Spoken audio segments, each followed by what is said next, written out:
انتہا پسندی کی آسان شناخت یہ ہے کہ یہ تکفیری نظریے کو اور تکفیری رویے کو جنم دیتی. مسلمانوں کے اندر دوسرے مسلمانوں کو اپنے سوا دوسروں کو کافر کہنا اور انہیں خارج از اسلام کرنا، یہ دو رویے ہمیشہ رہے. صوفیاء کا رویہ تھا لوگوں کو اسلام میں داخل کرنا، اور انتہا پسندوں کا رویہ رہا اور ہے مسلمانوں کو اسلام سے خارج کرنا. صوفیاء اسلام میں داخل کرتے رہے، انتہا پسند ہمیشہ خارج کرتے رہے. یہ تکفیری رویے انتہا پسندی کو جنم دیتے ہیں. اور میں یہ واضح کر دوں کہ تکفیری رویے آج کی پیداوار نہیں ہیں، یہ 1300 سال سے ہیں. اعتدال کا رویہ بھی 1300 سال 1400-1500 سال سے ہے جو رسول پاک صلی اللہ علیہ وآلہ وسلم نے عطا کیا. اسی تکفیری اور انتہا پسندی کے رویے نے امام شافعی کے خلاف عراق اور پھر مصر میں مہمات چلائیں.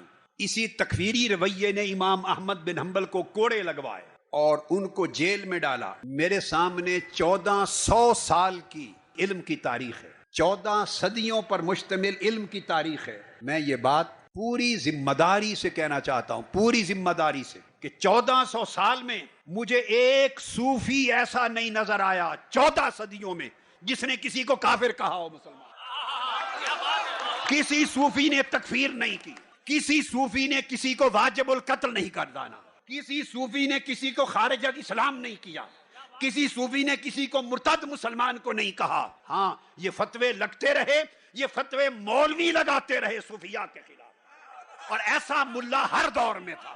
حضرت ابو یزید بسطامی کو اس وقت کے مفتیوں نے کفر کا فتویٰ، کافر ہونے کا فتویٰ لگا کر 7 مرتبہ بسطام سے نکال دیا. آج صدیاں بیت گئی، دنیا ان کے دیدار کے لیے جاتی ہے. حضرت ذوالنون مصری کو زنجیریں پہنا کر، زنجیریں قیدی بنا کر مصر سے زندیق کہہ کر بغداد لایا گیا. حضرت سمنون محب کے پر کفر کا فتویٰ لگایا گیا. حضرت سہل بن عبداللہ تستری، جن کے حوالوں سے کتابیں بری پڑی ہیں، انہیں تستر سے نکال کر فتوے کفر کے لگا کر بصرہ لایا گیا اور وفات تک وہیں بند رہے. یہ تکفیری رویے ہیں جو ہمارے اندر عدم برداشت پیدا کرتے ہیں، ہمارے اندر انتہا پسندی پیدا کرتے ہیں، اور اسی سے دہشت گردی جنم لیتی ہے. آؤ نفرتوں اور عداوتوں کی آگ بجھا دو اور امن اور محبت کو عالمی منشور بنا دو، دہشت گردی کا خاتمہ ہو جائے گا.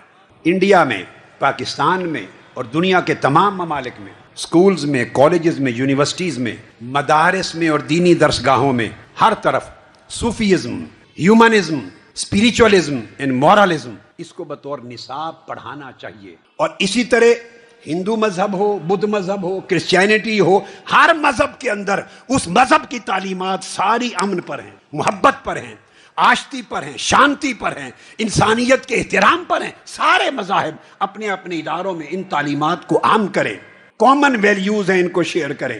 اس کے نتیجے میں لا محالہ امن کی فتح ہوگی اور دہشت گردی کا خاتمہ ہوگا.